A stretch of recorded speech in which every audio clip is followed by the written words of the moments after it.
Vamos a hacer una oración, hermanos, y vamos a pedirle a Dios que nos dirija. Padre nuestro que estás en los cielos, gracias te damos por el tiempo. Consagra el tiempo, Señor.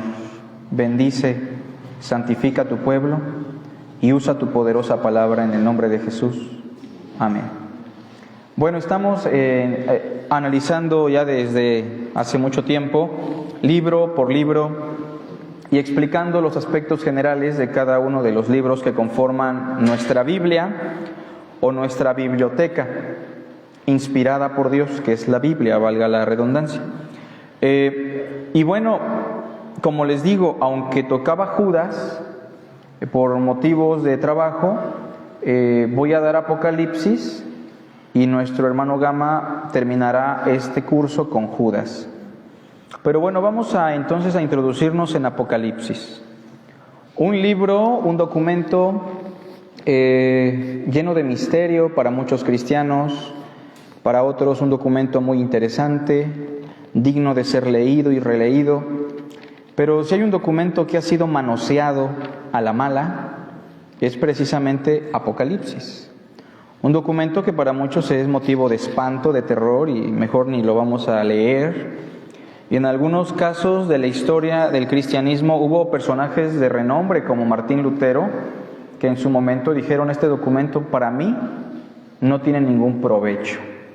Ya después lo incluyó en el canon, muy a la fuerza, pero vaya, Apocalipsis es un documento importante para la vida de cualquier cristiano y lo vamos a ver hoy.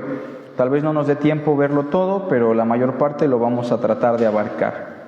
Vamos a dar lectura a Apocalipsis capítulo 1, versículo 1 al 3, por favor. Apocalipsis 1, versículo 1 al 3. Y ya que la única pantalla que funciona es la de acá, si ustedes creen conveniente, se pueden pasar esta hilera, ¿sale? Y podría estar un poquito mejor, más cómodo, como usted quiera. Dice así Apocalipsis 1 del verso 1 al 3. La revelación de Jesucristo. De hecho, la primera palabra que aparece en el texto griego es esa, Apocalipsis. Así como suena, Apocalipsis. La revelación de Jesucristo.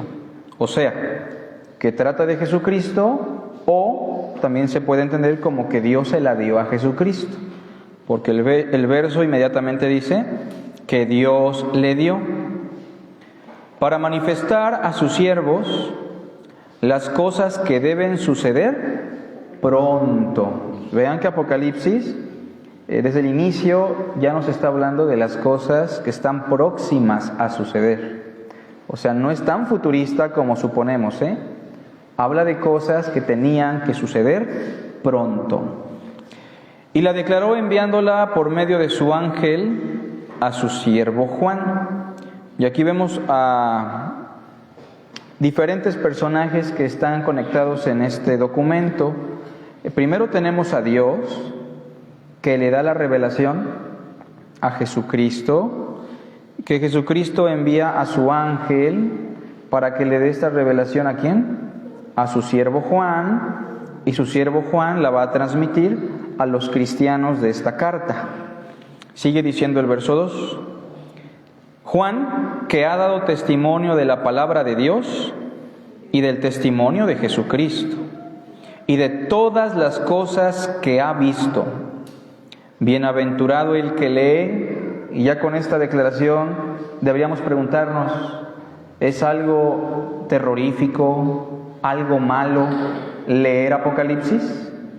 No, porque el texto dice, bienaventurado, dichoso, bendecido el que lee y los que oyen las palabras de esta profecía. Hay que enfatizar que el privilegio de leer no lo tenían todas las personas en aquellas épocas. Hoy casi todos leemos, pero en aquellos días algunos podían leer, los que tuvieron acceso a la educación, pero la gran mayoría solo podía oír. Pero aún así, los que oyen también son bienaventurados. Los que oyen las palabras de esta profecía y guardan las cosas en ella escritas. Y noten lo que dice después, porque el tiempo está cerca. Bueno, empecemos por el primer aspecto de Apocalipsis, que es el nombre de este documento. El nombre Apocalipsis, que también se puede traducir al español como revelación. Esta palabra revelación o Apocalipsis literalmente se puede entender como quitar el velo. Es la imagen, tal vez, ¿no? O se puede entender así la imagen de la novia que va bien maquillada, con su rostro hermoso al altar, y en un punto se le quita el velo y revela, vamos a pensarlo así, su belleza, ¿no? Entonces, Apocalipsis nos transmite una imagen similar, ¿no? Apocalipsis, más que un documento misterioso, es una revelación. Eso es muy importante considerar, porque cuando hablamos de revelación estamos hablando de Dios manifestándose al hombre y buscando entablar una relación con el hombre. Si no fuera por la revelación, pregunto, ¿alguien podría saber quién es Dios y qué quiere Dios? ¿Verdad que no? Miren, aunque los cielos dan testimonio de la existencia, por usar ese término convencional, de un ser supremo, aunque la providencia, nuestro propio organismo, da testimonio de la eternidad y de la deidad, pregunto, ¿nos ayudarían a saber quién es y qué quiere? ¿Verdad que no?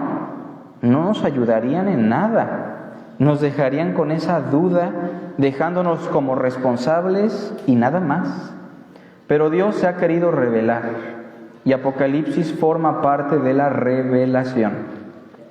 Bueno, con respecto a la fecha, vamos a la fecha. La fecha tiene que ser entendida a partir de lo siguiente. Puesto que Apocalipsis narra una persecución hacia el cristianismo, no sé si todos han podido leer Apocalipsis alguna vez, o sea, cuando leemos Apocalipsis, lo que Apocalipsis narra en concreto es un tiempo de mucha persecución en contra del cristianismo. Bueno, puesto que Apocalipsis narra esa persecución en contra del cristianismo, se han propuesto dos fechas. Las dos fechas, precisamente, tienen que ver o apuntan a las dos grandes persecuciones del cristianismo en la era apostólica. Cuando hablamos de la era apostólica, hermanos, estamos hablando de la época desde la que nace Cristo hasta la época en la que muere el último apóstol, que estamos hablando básicamente del 4 antes de Cristo al 100 después de Cristo. Estamos hablando básicamente de un periodo de 100 años donde se considera el periodo del cristianismo apostólico. Ahora bien, es en ese periodo que se escribe Apocalipsis, eso no se puede poner en duda. Pero puesto que Apocalipsis habla de persecución al cristianismo, se tiene que hacer un análisis de cuáles fueron las persecuciones más grandes que sufrió el cristianismo en la era apostólica. Y solamente salen a relucir dos fechas importantes. Inciso A, la primera, fue la persecución de Nerón en Roma, aproximadamente por ahí del 64 al 66. ¿Quién fue Nerón? Lo explicó nuestro hermano José hace unas semanas. Fue un emperador que llegó al puesto de emperador a través de mucha corrupción y la influencia de su madre Agripina. Nerón fue un asesino, fue también un personaje incestuoso, fue un matricida, fue un hombre maníaco, un psicópata, que mandó probablemente a quemar la ciudad de Roma en el año 64 y que como consecuencia de esa tragedia culpó a los cristianos y los mandó a matar y a perseguir y a quemar vivos en los postes de la ciudad para poder justificar la tragedia del incendio de Roma, que muy probablemente él había realizado porque tenía la intención de engrandecer Roma, pero como no le permitieron eso en el Senado, entonces muy probablemente dijo, la quemo y la tienen que reconstruir a fuerzas. El punto es que Nerón manda a perseguir a los cristianos, los mata, muy probablemente en Roma hubieron muchos hermanos masacrados, ¿no? Y mientras estos eran masacrados y la ciudad era quemada, Nerón tenía la costumbre de tocar era un tipo de laúd, una guitarra muy antigua. Y bueno, la primera propuesta es esa, que fue escrito en tiempos de Nerón. Los hermanos que creen esto se consideran como intérpretes preteristas, o sea, interpretan un Apocalipsis que se cumplió casi en su totalidad en la época de Nerón, culminando con el año 70, la destrucción de Jerusalén. La segunda posibilidad de la fecha de Apocalipsis tiene que ver con el inciso B, o la segunda gran persecución del cristianismo apostólico, que es la persecución de Domiciano en todo el imperio, pero con una mayor fuerza en la región de Asia Menor. ¿Y cómo sabemos que la persecución fue más fuerte en Asia Menor? Primero, por lo que narra el Apocalipsis, porque la carta va dirigida a las 7 iglesias en Asia Menor. La segunda es que los documentos históricos, como el libro Los 12 Césares de Suetonio, un historiador romano, mencionan a Domiciano teniendo una influencia muy fuerte en Asia Menor y precisamente levantando un templo en Éfeso, que está en Asia Menor, que se dedicó a rendirle adoración a Domiciano, templo que fue destruido inmediatamente que el emperador murió, por el emperador que le siguió. De hecho, eliminaron todo rastro de la vida de Domiciano porque fue un personaje espantoso. También Suetonio, en su libro Los 12 Césares, menciona que a Domiciano se le daba un apodo, le apodaban la bestia. Y es algo un poco interesante, porque Apocalipsis también utilizará ese concepto para hablar de un rey, la bestia. Domiciano también fue un homicida, fue un hombre fornicario a más no poder. Se relata que quiso abusar de una mujer cristiana, la cual se rehusó, y a causa de rehusarse le mandó a quitar sus pechos. Fue un hombre que estaba un poco mal de sus capacidades, porque también pasaba el tiempo, al igual que Nerón, pero él pasaba el tiempo atrapando moscas con palillos chinos. Entonces era un hombre un tanto raro, aunque sus primeros años hizo bien las cosas, la gente lo quería muchísimo, pero se le ocurrió denominarse en el año 95-96 con el título Augusto, bueno, que ya saben lo que significa Augusto, ¿no? El excelso, el glorioso, pero le agregó algo más: Augusto Domiciano, Dominus et Deus Nostri, Señor y Dios nuestro. Y esa fue la frase que todos los que se referían a Domiciano tenían que repetir. Si usted escribía un documento dirigido al emperador, tenía que escribir a nuestro Dios y a nuestro Señor Domiciano. Toleró algunas religiones, muy pocas, entre las cuales toleró al judaísmo por ser una religión muy antigua. Y como el judaísmo siempre fue una piedra en el zapato, se les permitió congregarse en las sinagogas, hacer su culto. Pero como el cristianismo para esa fecha ya estaba muy diferenciado del judaísmo, el cristianismo fue considerado una secta nueva.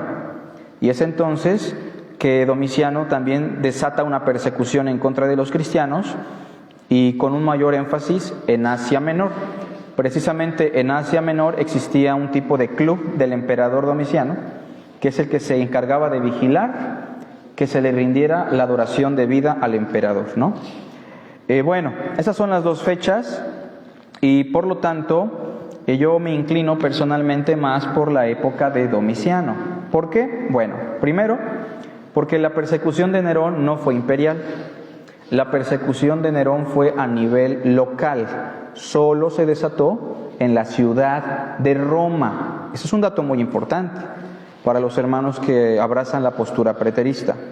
La segunda razón es que la evidencia interna de Apocalipsis apunta a que el emperador en curso era Domiciano, no solo por el título la bestia, sino porque en un listado que se da, es muy probablemente que se esté haciendo referencia a Domiciano como el personaje que estaba en curso. Ya lo veremos posteriormente, ¿no? Y la otra razón es que la evidencia externa de algunos padres del cristianismo cercanos, como Policarpo, Justino Mártir, sí mencionan que fue en la época de Domiciano, ¿no? Entonces vamos a inclinarnos por esta fecha, es la más cercana, es la más segura dentro de las probabilidades. Y bueno, también si hubiese sido en tiempos de Nerón, probablemente si hubiesen dicho otras cosas relacionadas a la ciudad de Roma y relacionadas al templo que aún estaba en pie. Pero bueno, esa es la fecha que se acerca más al marco histórico. Seguimos. La evidencia interna como la evidencia externa, ya lo dije, apuntan al periodo de Domiciano. Seguimos, hermanos, con el género literario. Pues el género literario fusiona dos tipos de género. Por una parte me gustaría preguntarles, ¿qué género es Apocalipsis? Hermano Aurelio, ¿qué género es? ¿Qué género es? Ajá. Pues histórico y apocalíptico, ¿no? Bueno, fíjense, es apocalíptico. No puede ser histórico porque no da fechas como tal, ¿verdad? Pero sí es apocalíptico. Ese es un género que tal vez no hemos estudiado tanto. Pero ¿qué otro género está ensamblado en este documento? Histórico. Bueno, fíjense, histórico no, porque no da fechas. Cuando es histórico es cuando se dan fechas específicas, ¿no? Como podría ser tal vez crónicas, en el año tercero del rey tal, ¿no? En el cuarto día del mes. Pero sí podemos decir que narra sucesos históricos, como cualquier otro documento, ¿no? Es apocalíptico, pero ¿qué otro género se ensambla? ¿Cuál? Bueno, literario puede ser cualquier género, pero acuérdense de lo que dijimos. Aparte de ser un apocalipsis, es profético, sí, en cierta medida tiene profecía, pero es una carta, acuérdense. Tiene una leve embarradita de una carta, porque tiene un saludo y va dirigido a ciertas iglesias, ¿entiende? Entonces yo lo he denominado como una epístola apocalíptica, una epístola apocalíptica. En el caso de Daniel, Daniel es tanto apocalíptico como histórico y biográfico, ¿no? Porque narra la vida de Daniel, la vida personal de Daniel, da fechas de los reyes, Ciro, Darío, Nabucodonosor, Belsasar, pero en el caso de Apocalipsis vamos a referirnos más a una epístola apocalíptica. ¿Hay profecía? Sí la hay, pero ya veremos que un documento profético tiene ciertas diferencias con un documento apocalíptico, aunque muchas veces se traslapan un poquito, ¿verdad?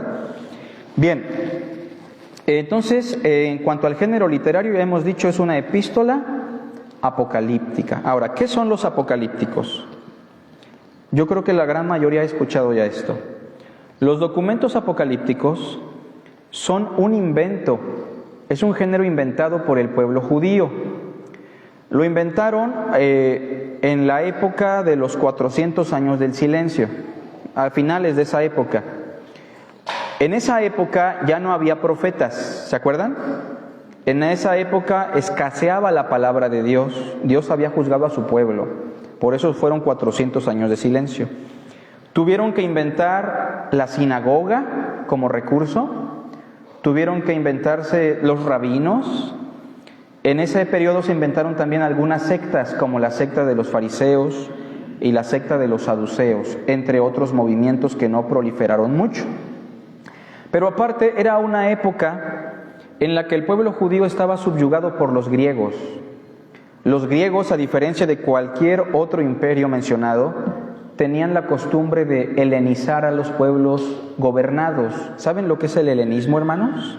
O sea, no solamente los gobernaban, los desarraigaban de su lengua y les enseñaban el griego. Les ayudaban también a adecuarse a la cultura de los griegos, a la religión de los griegos, y entonces el pensamiento, la fe y todas las raíces del pueblo, fuese cual fuese, terminaba convirtiéndose en un pueblo griego. ¿Se entiende? Esto es muy importante mencionarlo porque la clave de la expansión de Alejandro el Magno fue la helenización.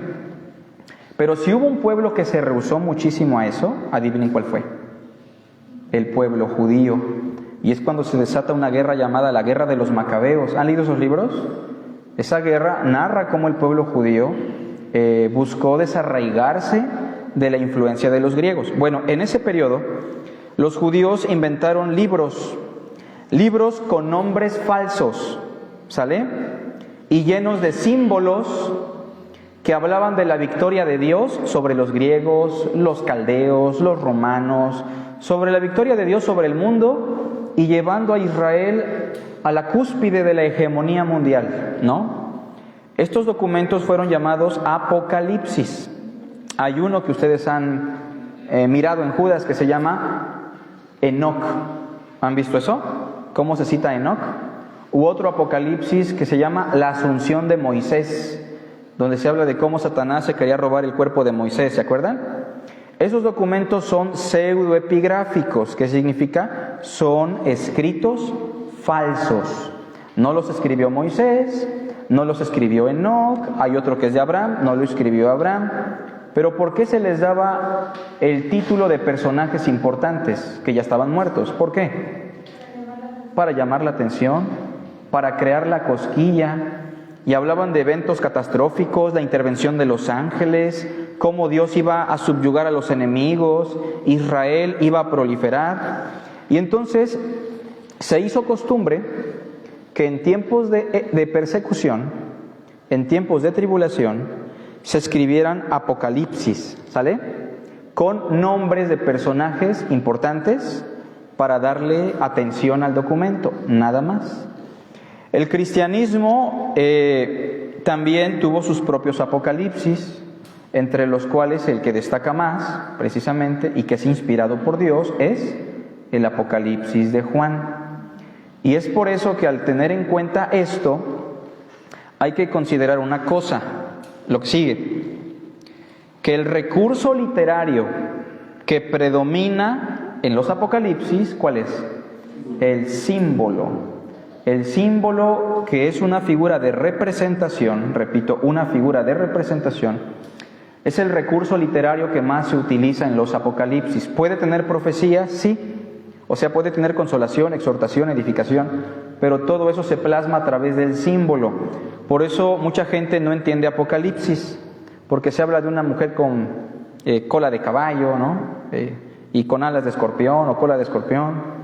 Se habla de un dragón con tantas cabezas, de 4 seres vivientes, y la gente que se adentra a Apocalipsis, sin entender la naturaleza literaria, termina muy confundida, porque algo a mencionar es que los Apocalipsis se escribieron con un propósito, un doble propósito: revelar a través del símbolo que era conocido para los escogidos y ocultar el significado a los perseguidores. ¿Se entiende? Por ejemplo, un hermano llamado Botros Faltaos, que estaba encarcelado en Egipto por los musulmanes, tenía permitido enviarnos cartas porque le apoyábamos económicamente con la iglesia. Y recuerdo que el hermano escribía a través de símbolos y decía, la familia se encuentra bien. ¿Qué quiso decir con eso? La iglesia se encuentra bien. Papá nos ha ayudado constantemente. ¿Qué estaba diciendo? Dios nos ha ayudado constantemente. Y hemos podido llevar el agua a muchos otros lugares. ¿Qué estaba diciendo? La palabra. Entonces con esto, Botros Faltaos buscaba confundir a la gente que recibía el documento y lo revisaba, y así nosotros podíamos leer cada mes la carta que enviaba el misionero, que por cierto, dejaron de llegar las cartas y se supone que lo mataron, ¿no? Lamentablemente. Pero está con el Señor. Entonces los Apocalipsis tenían esa doble intención: revelar, pero también ocultar. Bueno, pero si tenía la intención de revelarle a los escogidos, a los redimidos, ¿por qué los cristianos, los escogidos, no le entendemos? ¿Alguien sabe?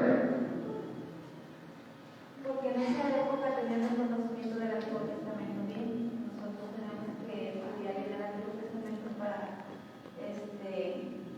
pues así encontrar el significado de los símbolos. Bien, por una parte, Betty dice algo muy importante. Los símbolos que usa Juan son de dos clases, fíjense. Unos son símbolos de la época, del mundo secular de la época judeocristiana. Por ejemplo, si yo digo, me siento 2 que 3, ¿qué estoy diciendo? Me siento más o menos. O si Fermín dice, no, ya me cayó el 20. ¿Qué está diciendo? Ya entendí. Y son símbolos de nuestra generación, ¿no? Que aunque haya cristianos dentro de 1000 años y lean esos conceptos, no lo van a entender. Esto es un primer reto. Lo segundo es que Apocalipsis usa símbolos de personajes y elementos del Antiguo Testamento. Y como la Biblia de los cristianos del primer siglo fue el Antiguo Testamento, ellos sí estaban relacionados con esos elementos. Como nosotros casi no leemos el Antiguo Testamento, casi no los vamos a entender. Ese es el problema. Pero bueno, con respecto al género literario, menciono eso, ¿no? Seguimos con lo que tenemos en pantalla. También es importante mencionar que Apocalipsis narra en su mayoría sucesos de la época, ¿sale? Una de las claves para entender Apocalipsis es entender su marco histórico. Por eso la fecha determina todo. Porque si yo creo que se escribió en tiempos de Nerón, ¿quién es la bestia entonces? Nerón. ¿Y quién es la ramera? Para muchos será Jerusalén en el año 70, que va a ser destruida. Claro que está mal por completo, no cuadra para nada con el texto, pero la época determina mucho. Bueno, Apocalipsis narra en su mayoría sucesos de la época. Por ejemplo, ¿han escuchado cómo se dice que marcaba la bestia a personas en la mano y en la frente? Hay un libro que se llama Digno es el Cordero, de un teólogo llamado Ray Summers, que menciona cómo en esa época Domiciano mandó a hacer eso. Hay documentos históricos que en su mayoría están en inglés y por eso es muy difícil encontrarlos. También, hablando de ciertas cuestiones que ocurrieron en la época, el mensaje a las 7 iglesias está plagado de elementos de aquella época. Entonces, reitero, narra en su mayoría sucesos de la época, aunque también narra el futuro del mundo. Vean conmigo el 1:1, ¿cómo dice? Todos juntos. La revelación de Jesucristo que Dios le dio para manifestar a sus siervos las cosas que deben suceder pronto. Versículo 3 al final, el tiempo está cerca.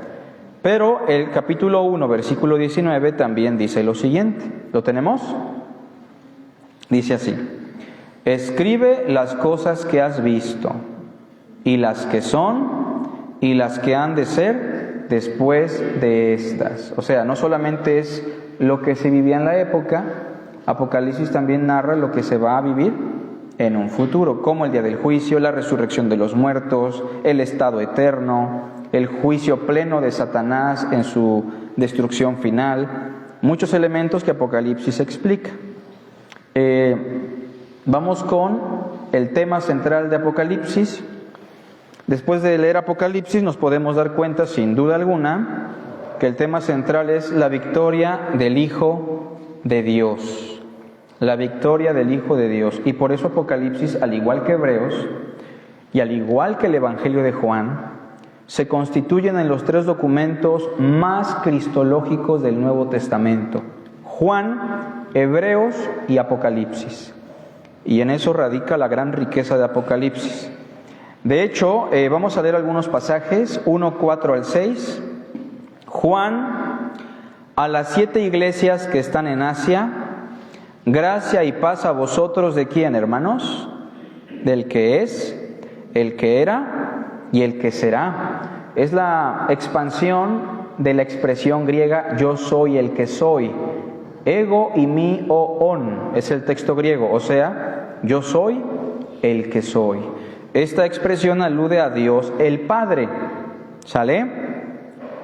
Aparte de que la gracia y la paz vienen de Dios el Padre, también ¿de quién vienen? Y de los 7 espíritus que están delante de su trono. O sea, la gracia y la paz no solo vienen de Dios el Padre, del eterno Dios, también vienen del Espíritu Santo, que se simboliza aquí como 7 espíritus o la plenitud del Espíritu, que es una referencia probablemente a Isaías, ¿no? Isaías 11. ¿De quién más? 5. Y de Jesucristo. No sé si nota que estaba mencionando a la Trinidad, que la gracia y la paz provienen de Dios Padre, de Dios Espíritu y de Dios Hijo. Jesucristo, que tiene ciertos títulos. Primero se le llama el testigo fiel. ¿Qué más? El primogénito de los muertos, o sea, el que tiene la preeminencia, quien venció a la muerte. El soberano de los reyes de la tierra, Él tiene victoria sobre los reyes de la tierra. Al que nos amó y nos lavó de nuestros pecados con su sangre y nos hizo reyes y sacerdotes para Dios su Padre. ¿Sí notan ustedes cómo se habla de la victoria del Hijo de Dios desde el principio? Y tenemos más pasajes. Por ejemplo, el capítulo 1, versículo 17, Juan tiene la visión de Cristo y dice: cuando le vi, caí como muerto a sus pies. Y él puso su diestra sobre mí diciéndome: no temas, yo soy el primero y el último. O sea, yo soy el eterno. ¿Sale? Versículo 18. Y el que vivo y estuve muerto. ¿Sí se refiere a Cristo? Mas he aquí que vivo por los siglos de los siglos. Amén. Y tengo las llaves de la muerte y del Hades, que son lo mismo. O sea, tengo la llave de la muerte. Yo puedo darle vida a todos, ¿no? Ese es el tema, la victoria del Hijo de Dios. Precisamente quiero mencionar que el capítulo climático de todo Apocalipsis y por el cual se puede entender todo Apocalipsis es el capítulo 5. Ustedes lo han leído, ese capítulo, ¿verdad? Donde Juan está llorando y está muy triste, ¿lo recuerdan? Porque Dios tiene un rollo, un título de propiedad que nadie puede adquirir. Es decir, nadie lo puede abrir, y hay que recordar que cuando se usa esta expresión, la gente que compraba un terreno o una propiedad importante, lo pagaba y tenía la potestad para poderle quitar los sellos a ese título, ¿sale? Pero no hay nadie que tenga el poder, el recurso para comprar esa propiedad. Esa propiedad, hermanos, es toda la creación, ¿sale? Y entonces Juan dice: yo lloraba mucho, capítulo 5, versículo 2, ¿quién es digno de abrir el libro y desatar sus sellos? Y no había ninguno, según el verso 3, 4, ¿qué dice Juan? Lloraba yo mucho, porque no se había hallado a ninguno digno de abrir el libro, ni de leerlo, ni de mirarlo. O sea, la humanidad, la creación, no tenía redentor, ¿se entiende? El título de propiedad seguía sellado.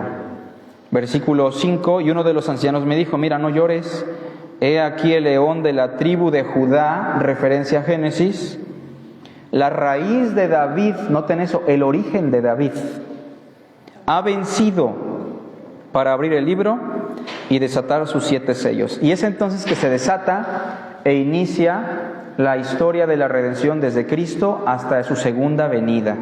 Y cómo todo eso está ya comprado por Jesús. Y desde este punto se nos dice: ya tenemos salvación segura.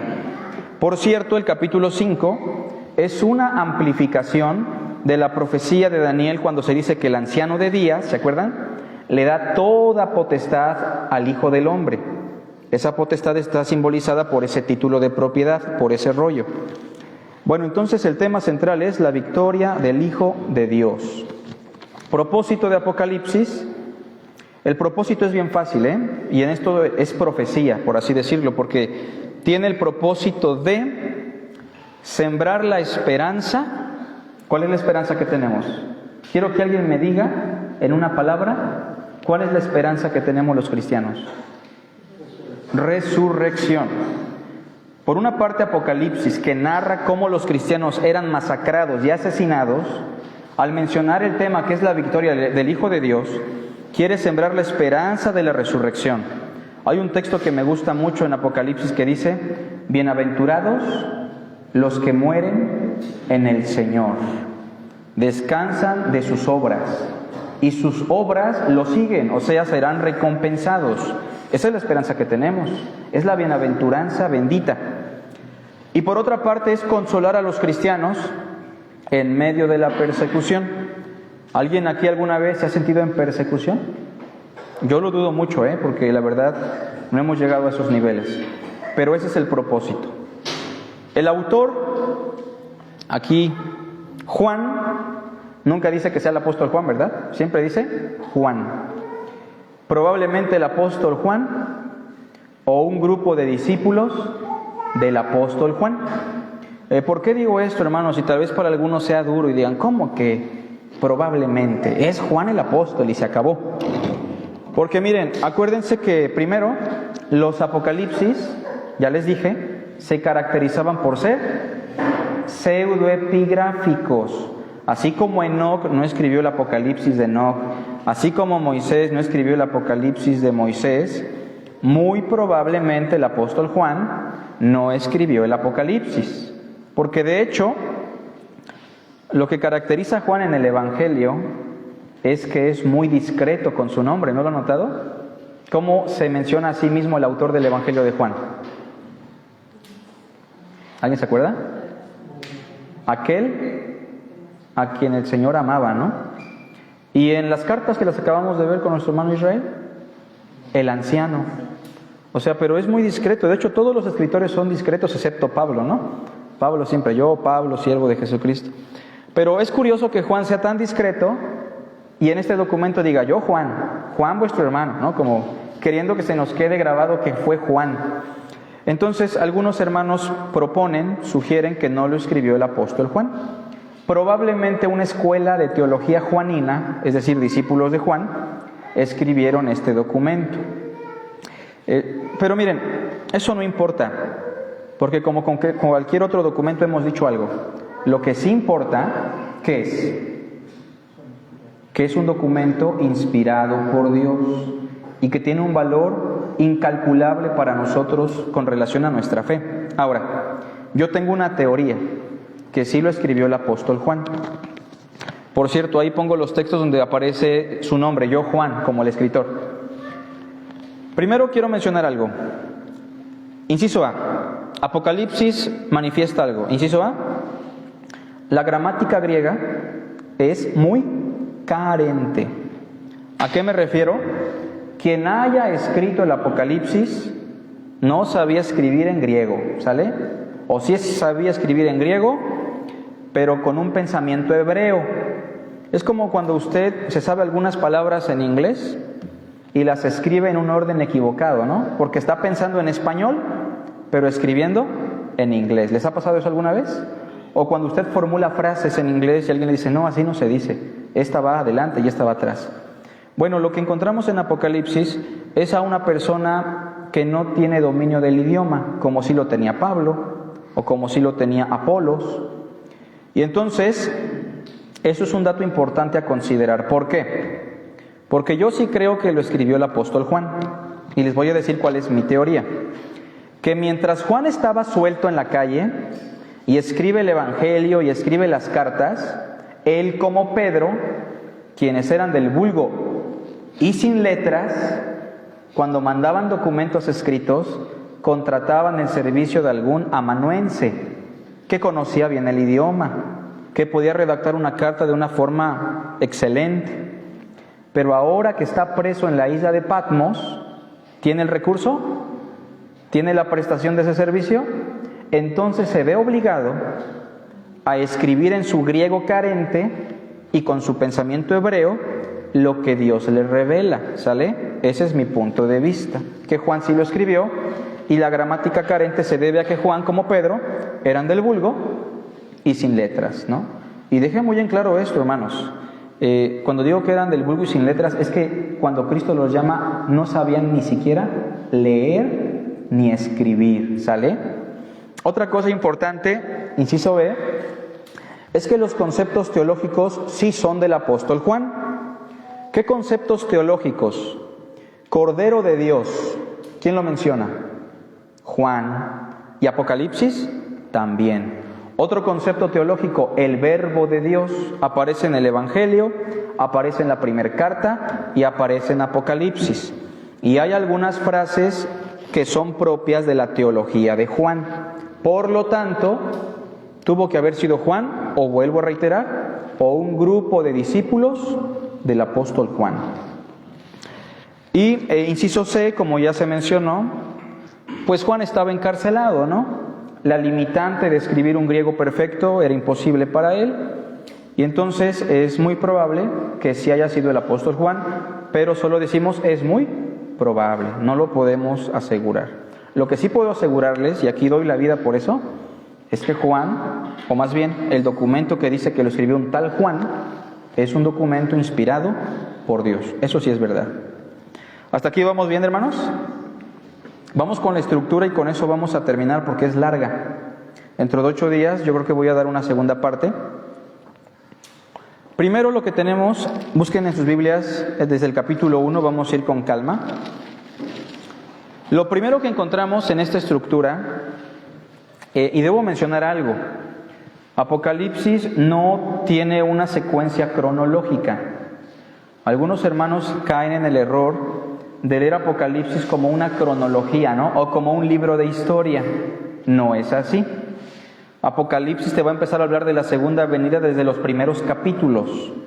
Y por eso cuando alguien lee Apocalipsis de manera cronológica, se va a frustrar, no le va a entender.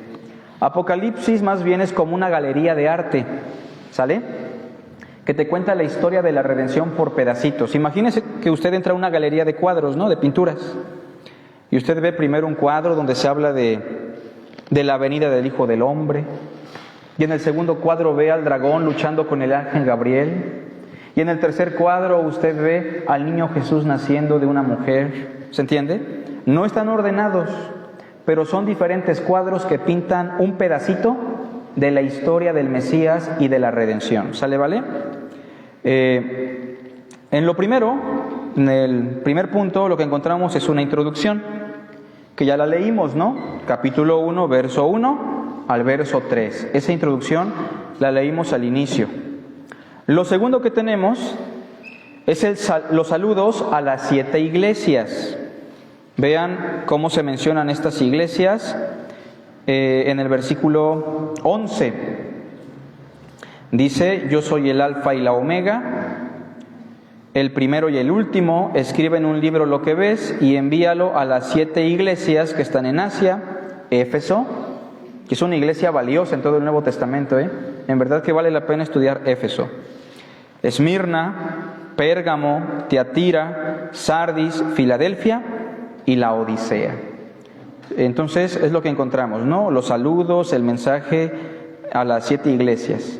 Punto número 3, lo que tenemos es la visión del Hijo del Hombre.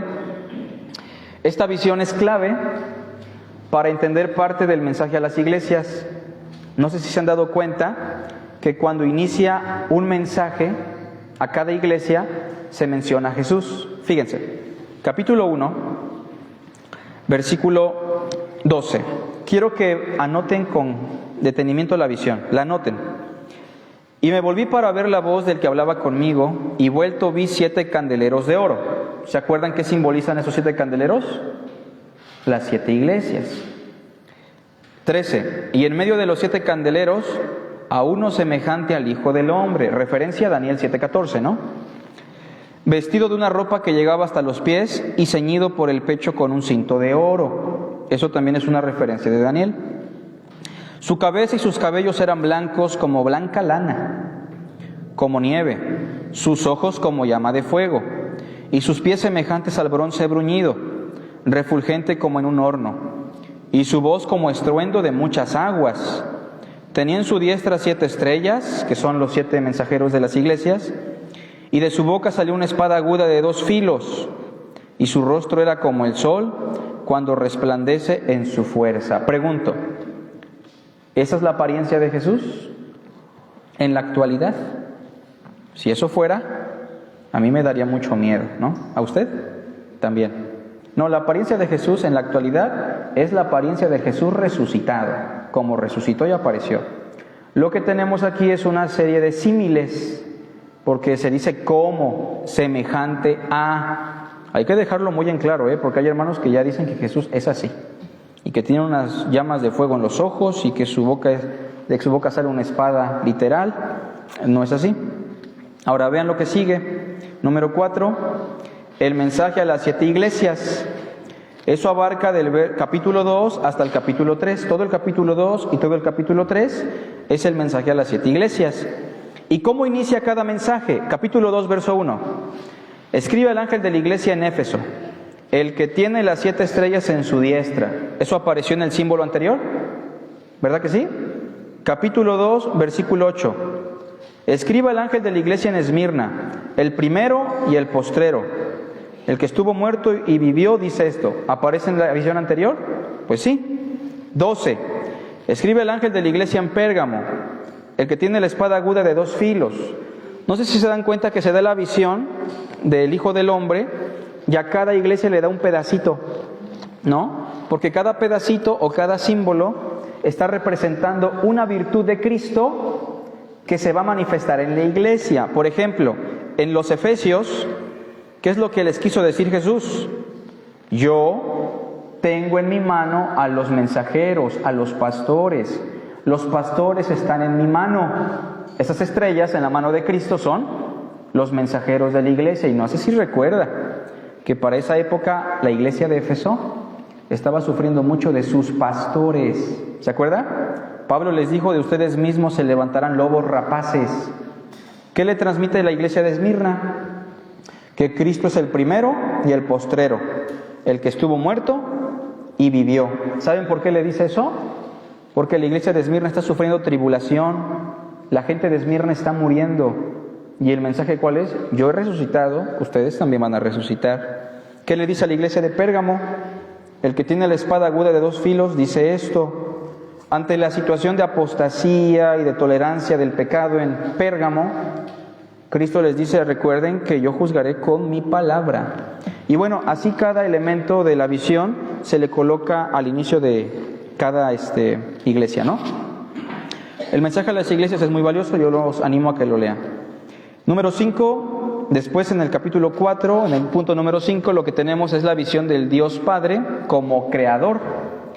Ahí se menciona todo un simbolismo de un arco iris, un mar de cristal, 4 seres vivientes que le cantan, 24 ancianos. En conclusión, verso 11, esto se define así: Señor, digno eres de recibir la gloria y la honra y el poder, porque tú, ¿qué? Creaste los 4 seres vivientes como símbolo de la creación, alabando a Dios. Tú creaste todas las cosas y por tu voluntad existen y fueron creadas. Punto número 6.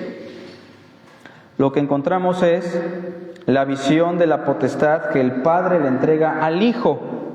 Ya lo mencionamos, ¿no? El rollo o el título de propiedad. ¿Quién lo pudo comprar?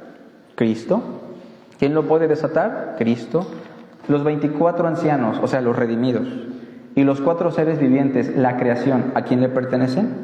A Cristo. Toda potestad me ha sido dada en los cielos y en la tierra. Solo es un símbolo largo de esa expresión, nada más. Dios le dio esa potestad.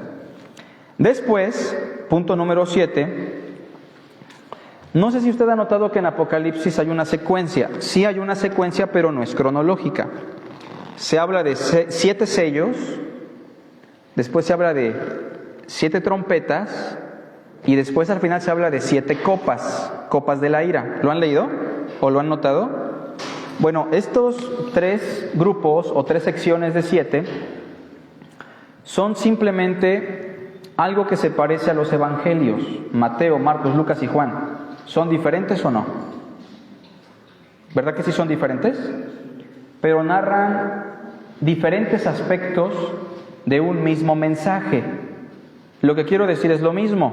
Tanto los sellos como las trompetas como las copas, aunque son diferentes, narran diferentes aspectos de un mismo asunto: la historia de la redención, la historia de la humanidad y cómo Dios interviene en ella. Por ejemplo, capítulo 6, que nos habla de los primeros 6 sellos. El primer sello se abre, versículo 2, dice: y miré, y he aquí un caballo blanco. Por cierto, les pregunto, ¿de qué color era el caballo blanco de Napoleón? ¿Alguien sabe? Blanco, ¿verdad? Bueno, un caballo blanco, y el que lo montaba tenía un arco, y le fue dado una corona, y salió venciendo para vencer. Debo mencionar que en el contexto todos los sellos, repito, todos los sellos son situaciones trágicas, son situaciones negativas.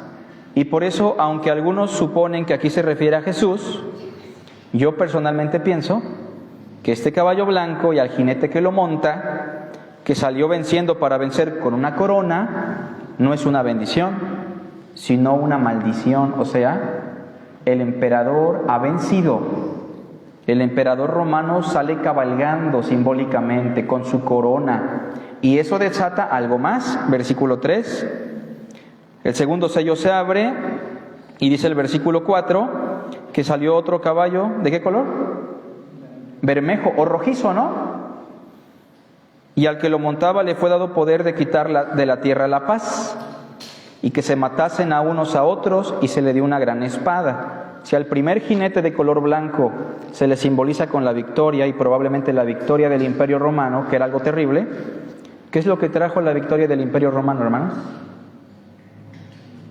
¿Qué es lo que trajo que Roma dominara al mundo en relación al mundo de aquella época?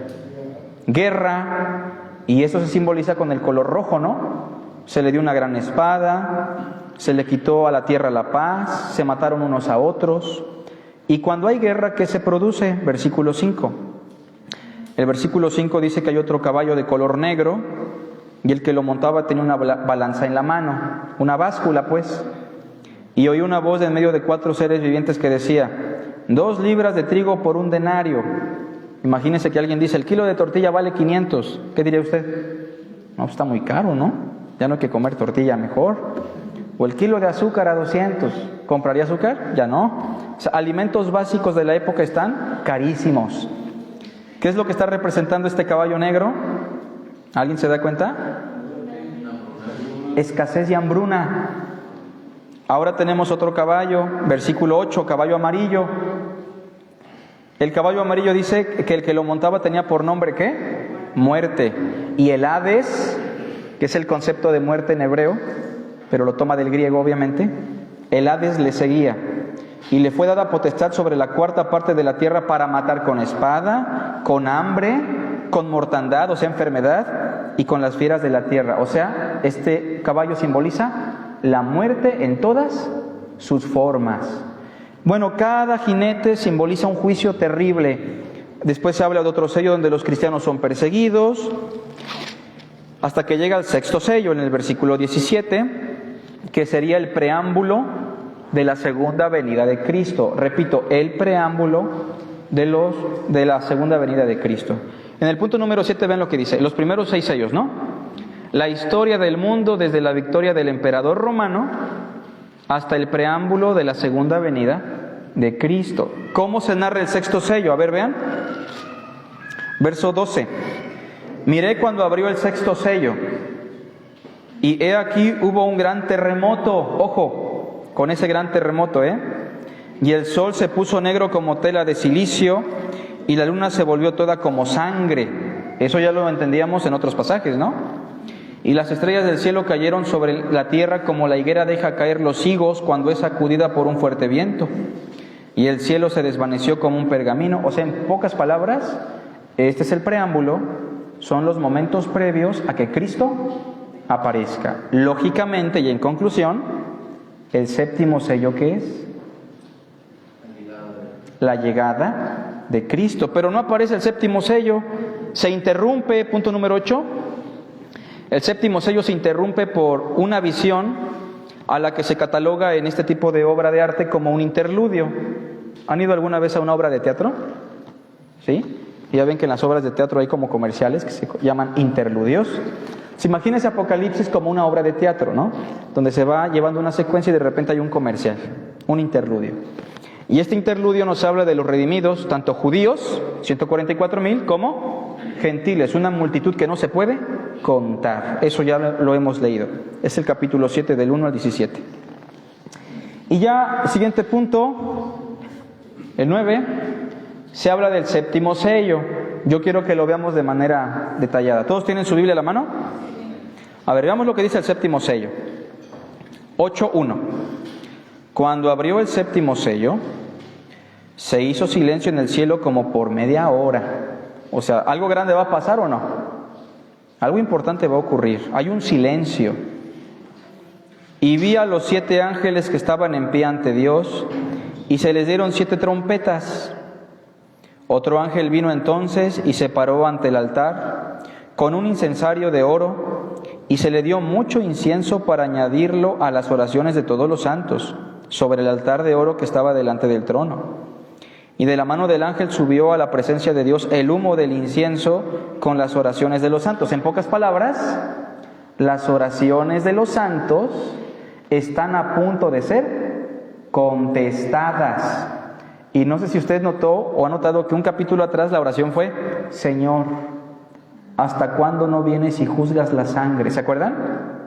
Y ahora que el incienso suba, es símbolo de que Dios está a punto de responder. ¿Y cuál es la respuesta? La segunda venida de Cristo. ¿Y qué dice después? El 5. Y el ángel tomó el incensario y lo llenó de fuego del altar y lo arrojó sobre la tierra, o a la tierra. O sea, la tierra está recibiendo la respuesta de Dios, ¿eh? ¿Y qué hubo?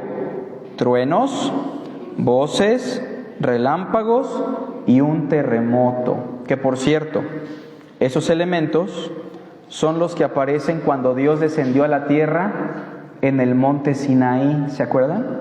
Cuando Dios bajó al mundo en tiempos de Moisés, descendió y ¿qué pasó? Tembló, hubo relámpagos, hubo voces extrañas y hubo un gran terremoto que sacudió el monte. Este es el símbolo de la bajada de Dios a nuestro mundo. Y vamos a darnos cuenta que es una referencia a la segunda venida de Cristo. Acuérdense de estos elementos, ¿eh? El terremoto, truenos, voces, todo eso. Después que aparece, hermanos, llega la otra secuencia. Siguiente punto, las 7 trompetas. Pero noten que, al igual que los sellos, no se dan las 7 de jalón. Se dan primero 6 trompetas, que yo las considero como un símbolo de los diferentes llamados de Dios al arrepentimiento en toda la historia, hasta la segunda venida de Cristo. Pregunto, ¿Dios llama al mundo al arrepentimiento? Desde que Cristo se fue, ¿nos ha estado llamando o no? ¿Y saben cómo nos llama? A través de situaciones complejas que nosotros mismos hemos creado. Por ejemplo, vean la primera trompeta, 8, versículos 6 y 7. Y los 7 ángeles que tenían las 7 trompetas se dispusieron a tocarlas. El primer ángel tocó la trompeta, y hubo granizo y fuego mezclados con sangre, que fueron lanzados sobre la tierra, y la tercera parte de los árboles se quemó, y se quemó toda la hierba verde. ¿Saben cómo Dios llama a la humanidad al arrepentimiento? Sufriendo la escasez de nuestro ecosistema, ¿no? Sufriendo la escasez de la hierba verde, del bosque, la selva. ¿Pero eso quién lo produjo? ¿Dios? El hombre. Simplemente Dios lo está entregando al sufrimiento a partir de esto que Él mismo provocó, que el mismo hombre provocó. Y ese es un llamado al arrepentimiento. Por tercer parte se usa una fracción simbólica que es la gran parte, una gran parte. Como cuando dice que del dragón arrastró, ¿se acuerdan? La tercera parte. El número 3 siempre habla de una cantidad inmensa. Segunda trompeta. El segundo ángel tocó la trompeta y como una gran montaña ardiendo en fuego fue precipitada en el mar, y la tercera parte del mar se convirtió en sangre. Y murió la tercera parte de los seres vivientes que estaban en el mar, y la tercera parte de las naves fue destruida. ¿Cómo nos llama Dios al arrepentimiento? Dejando que suframos juicio a través de las aguas saladas. ¿Han visto cómo el mar sufre?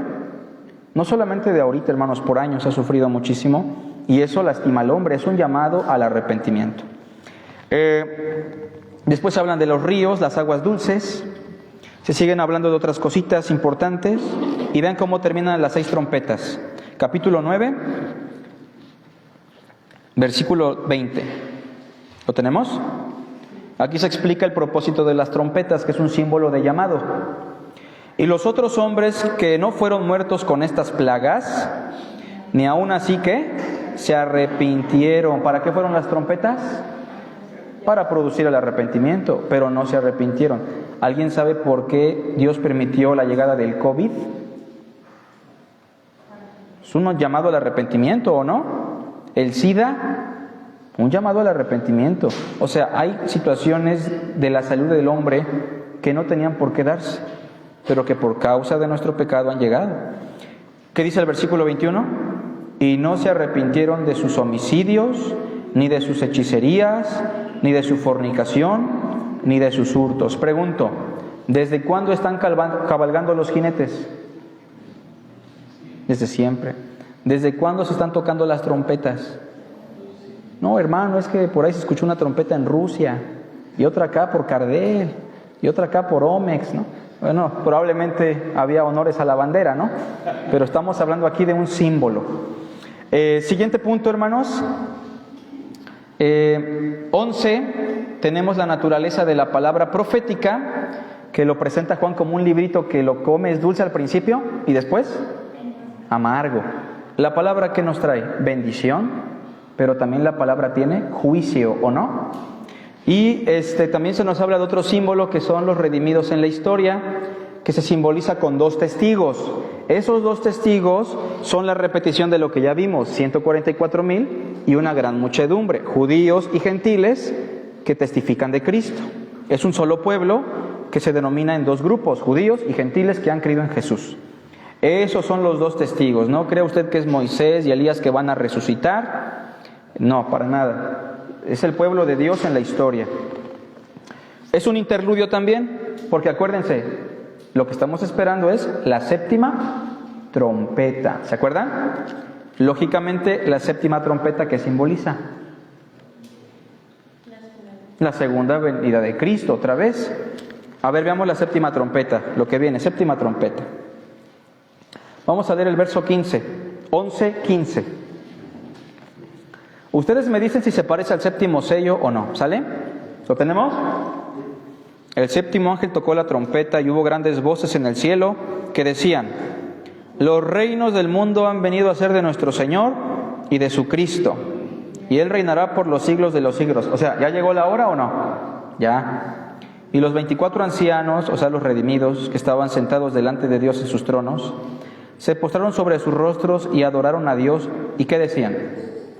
Te damos gracias, Señor Dios Todopoderoso, el que eres y que eras y que has de venir, porque has tomado tu gran poder y has reinado. Y se airaron las naciones y tu ira ha venido, y el tiempo de juzgar a los muertos. ¿Ya viene la resurrección o no?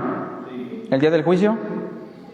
Y de dar galardón a tus siervos los profetas, a los santos y a los que temen tu nombre, a los pequeños y a los grandes, y de destruir a los que destruyen la tierra. ¿Qué pasó? Verso 19. Y el templo de Dios fue abierto en el cielo, y el arca de su pacto se veía en el templo. ¿Y qué hubo? Relámpagos, voces, truenos, un terremoto y grande granizo. ¿Es la misma descripción del 7º sello?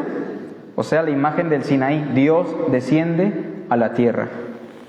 Seguimos, siguiente punto. Después tenemos la 7ª trompeta, que ya la vimos, ¿verdad? Siguiente punto, la historia de Israel en su relación con el Mesías. En el punto 13, el capítulo 12 nos habla de una mujer que está embarazada, ¿se acuerdan? A ver, vean el 12:1. Apareció en el cielo una gran señal, una mujer vestida del sol. Quiero que se la vayan imaginando, con la luna debajo de sus pies, y sobre su cabeza una corona de 2 estrellas. A ver, dígame quién es. Y a lo lejos se escucha, ¿no?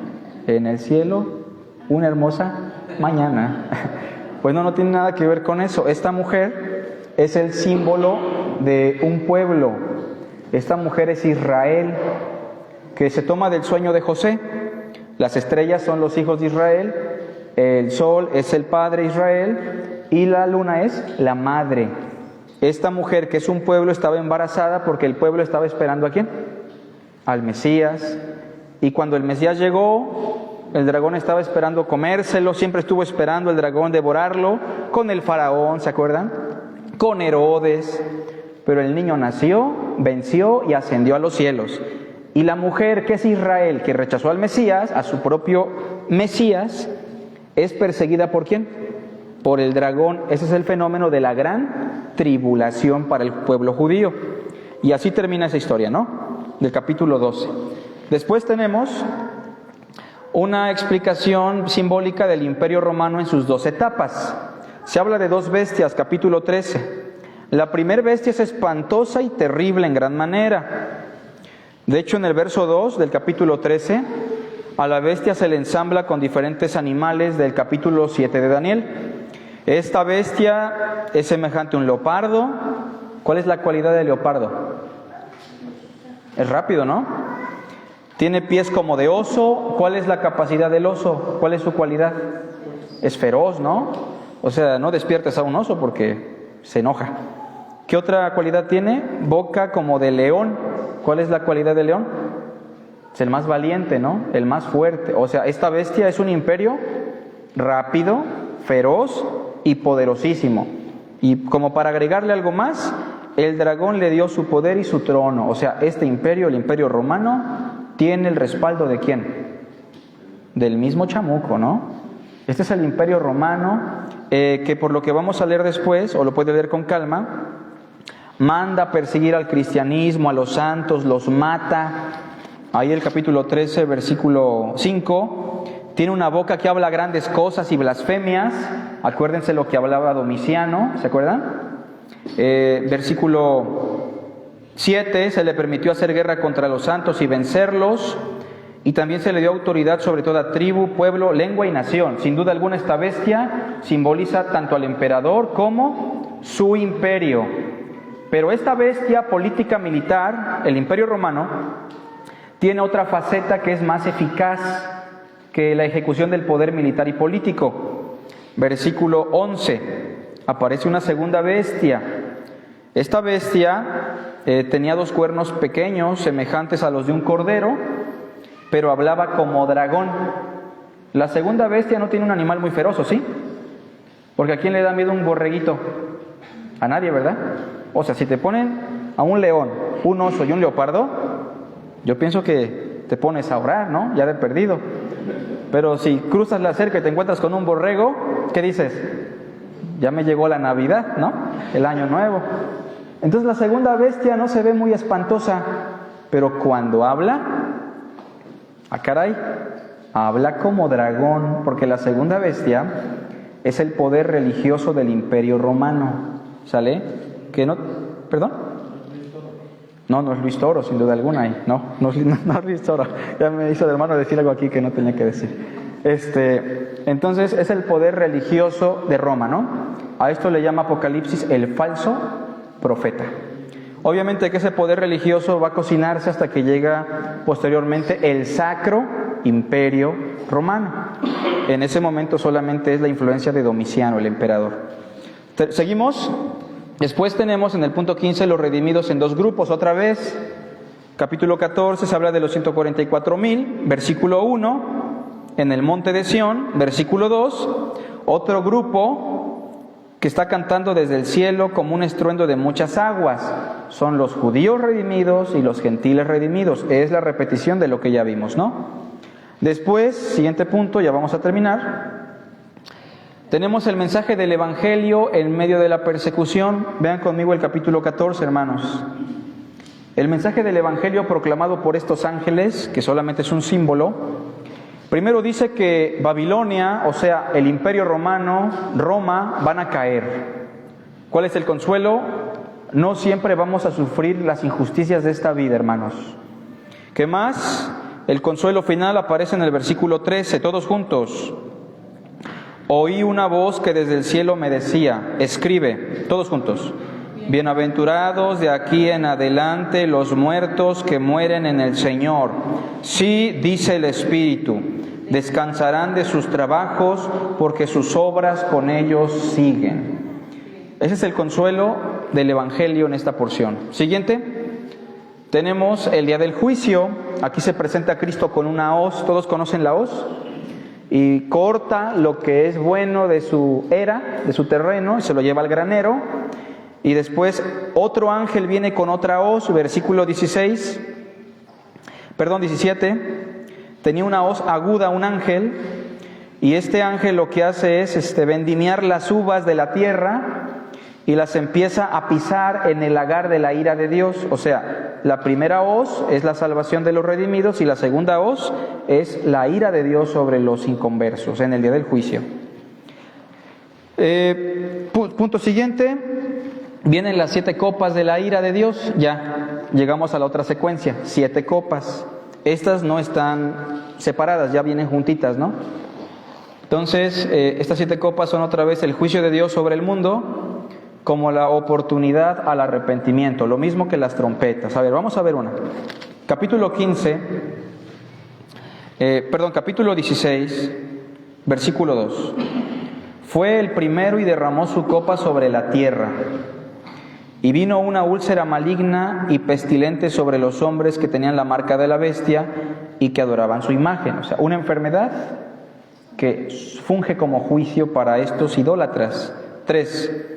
El segundo ángel derramó su copa sobre el mar, y este que se convirtió en sangre como de muerto, y murió todo ser vivo que había en el mar. ¿Es lo mismo que decía la trompeta? Parecido, ¿no? Juicio sobre el mar. 4. El tercer ángel derramó su copa sobre los ríos y sobre las fuentes de las aguas, y se convirtieron en sangre. Juicio sobre las aguas dulces, ¿no? Por ejemplo, traduciéndolo a la realidad sin el símbolo, ¿qué río tenemos cercano que está lleno de sangre y que no podemos beber de él? Es el Cedeño, ¿no? Simbólicamente hablando. ¿Es un juicio o no? ¿Quién lo contaminó? ¿Dios mandó a los ángeles? Nosotros fuimos. Y eso es un juicio de Dios para la humanidad. En conclusión, vean el versículo 8. El cuarto ángel derramó su copa sobre el sol, al cual fue dado quemar a los hombres con fuego. Pregunto, ¿aún el sol es nocivo para nosotros ya? ¿La capa de ozono que ha sido contaminada afecta? ¿Sí? Sigue diciendo el versículo 9, y los hombres que se quemaron con el gran calor se arrepintieron. ¿Dice eso? ¿No, verdad? ¿Qué dice? Blasfemaron el nombre de Dios, que tiene poder sobre estas plagas, y no se arrepintieron para darle gloria. O sea, lógicamente, la séptima copa, ¿qué es? La venida de Cristo, otra vez. Vean, versículo 17. El séptimo ángel derramó su copa por el aire, y salió una gran voz del templo del cielo, del trono, diciendo: hecho está. Ya llegó el momento, ¿no? Entonces, ¿qué hubo? Relámpagos y voces y truenos, y un gran temblor de tierra, un terremoto tan grande cual no lo hubo jamás desde que los hombres han estado sobre la tierra. Y entonces se terminan las copas de la ira. ¿Qué viene?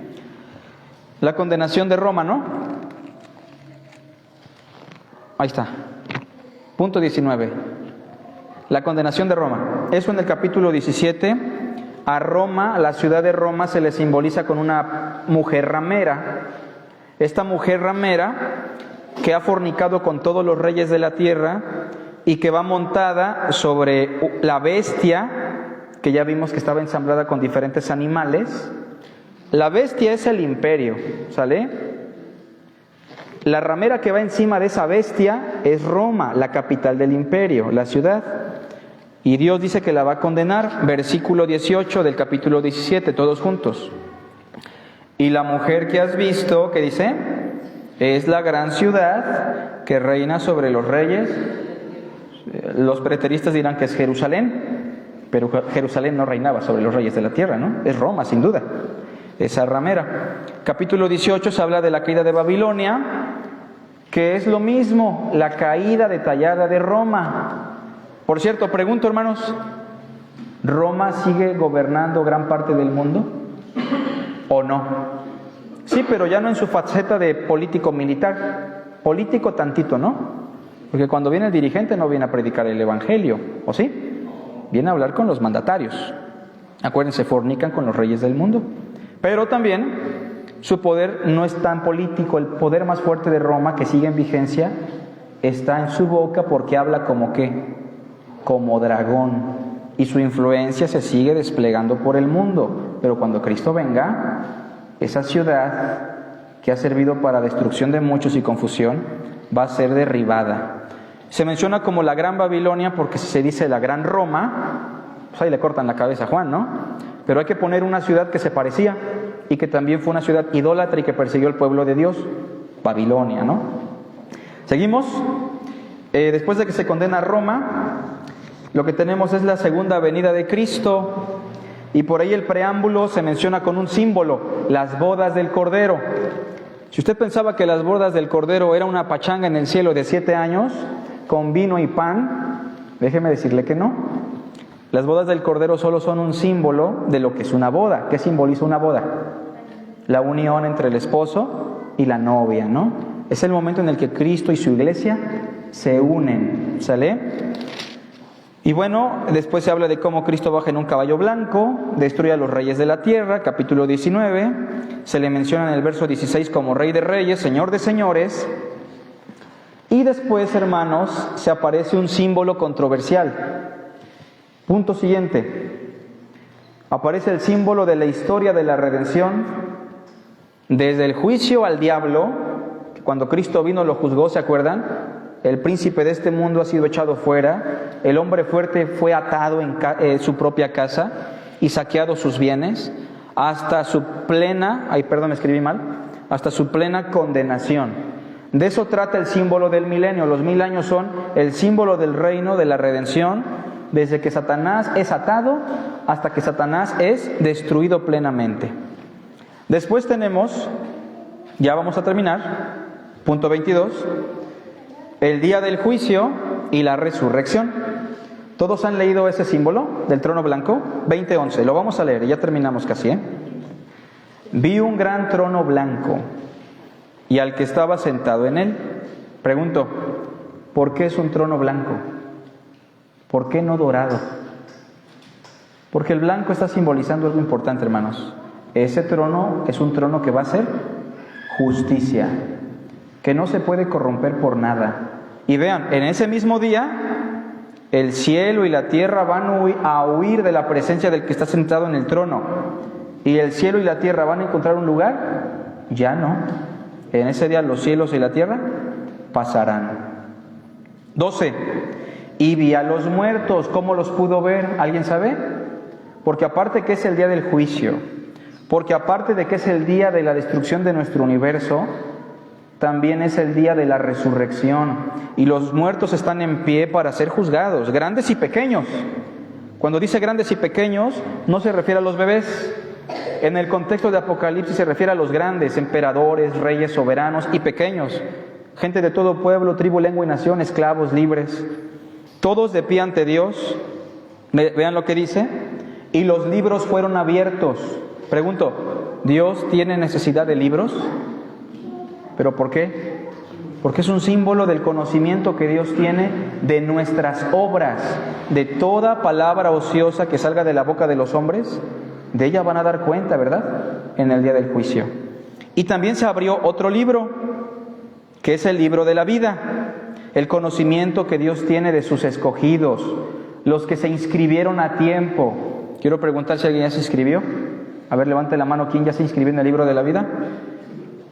¿Ya? Ya faltan poquitos, ¿eh? Jesús dijo, no se gocen de que los demonios se les sujetan en cada culto. No dijo así, ¿verdad? Pero sería bueno decírselo a algunas personas. Más bien estén contentos de que su nombre ya fue escrito en los cielos. Y entonces, verso 13, el mar entregó a los muertos. Yo no sé, pero siempre me acuerdo de Leonardo DiCaprio cuando en la película del Titanic se cae, ¿se acuerdan? Bien congelado. Me imagino que en la resurrección va a salir otra vez, ¿no? Pero ya, si fue cristiano, no, Jack no fue cristiano, ¿verdad? Pero el que fue cristiano va a resucitar glorificado. El mar entregó a los muertos que había en él, y la muerte y el Hades, que son conceptos sinónimos, entregaron los muertos que había en ellos y fueron juzgados cada uno según sus obras. Y la muerte y el Hades fueron lanzados al lago de fuego. Esta es la muerte segunda, o sea, la muerte ha sido vencida y aniquilada. Termino, hermanos, punto 23. La consolación eterna. Fíjense que sobre la condenación eterna no se dice mucho. Solo se dice que fueron lanzados a un lago de fuego. Pero sobre el consuelo eterno, Apocalipsis da 2 capítulos. El símbolo que predominó desde Isaías fue una realidad como cielos nuevos y tierra nueva donde mora la justicia. Esa gran ciudad, Jerusalén, no piense usted que es una localidad, ¿eh? Usted esté pensando, ¿cómo va a estar de grande? ¿Vamos a caber todos? Porque esa ciudad, Jerusalén, es un símbolo de cada uno de nosotros, ¿sale? Nosotros somos la nueva Jerusalén. Y bueno, el capítulo cierra diciendo, el capítulo 22, que nadie le quite ni le ponga a esta profecía, ¿sale? Que el tiempo está cerca y que el que es justo, pues siga viviendo en justicia. Y el que vive mal, si va a vivir mal, que la goce, que aproveche, que viva mal. ¿Por qué? Porque si así ha decidido vivir, lo único que va a disfrutar es este mundo. Es el 22:11. El que es injusto, sea injusto todavía. Y el que es inmundo, sea inmundo todavía. Pero el que es justo, practique la justicia todavía. Y el que es santo, santifíquese todavía. 12. He aquí vengo pronto y mi galardón conmigo. El galardón, la recompensa que nos dará por soportar, por obrar en bien, para recompensar a cada uno según sea su obra. ¿Ese galardón fue por gracia? ¿Es por gracia ese galardón? ¿Qué dice? Para recompensar a cada uno según su obra. Por eso hay que echarle ganas, porque hay una recompensa, hermanos. Somos salvos, pero un día Dios nos va a dar lo que de veras nos pertenece. En esta vida nada es nuestro, pero un día Dios nos va a dar algo que nos ganamos si es que le servimos. No tiene nada que ver con la salvación, pero Apocalipsis nos alienta, en pocas palabras, a considerar que el futuro para Dios es historia y que ya somos vencedores por Cristo, ¿sale? Y que las adversidades que podamos sufrir con la ideología de género, las políticas de género, la persecución al fenómeno religioso, tienen su soporte en los principios de Apocalipsis. ¿Preguntas, hermanos? ¿Algún comentario? Si alguien ya se durmió, díganle que ya es hora de salir. Dentro de 8 días seguimos con los temas teológicos, ¿cómo ven? ¿Sale? Vamos a orar si no hay preguntas. Padre nuestro, bendice tu santa palabra, llévanos con bien a nuestro hogar y permite que el domingo estemos aquí, si es tu voluntad, para adorarte y para poder glorificar tu nombre con lo que tenemos pensado realizar. En el nombre de Cristo te lo pedimos. Amén.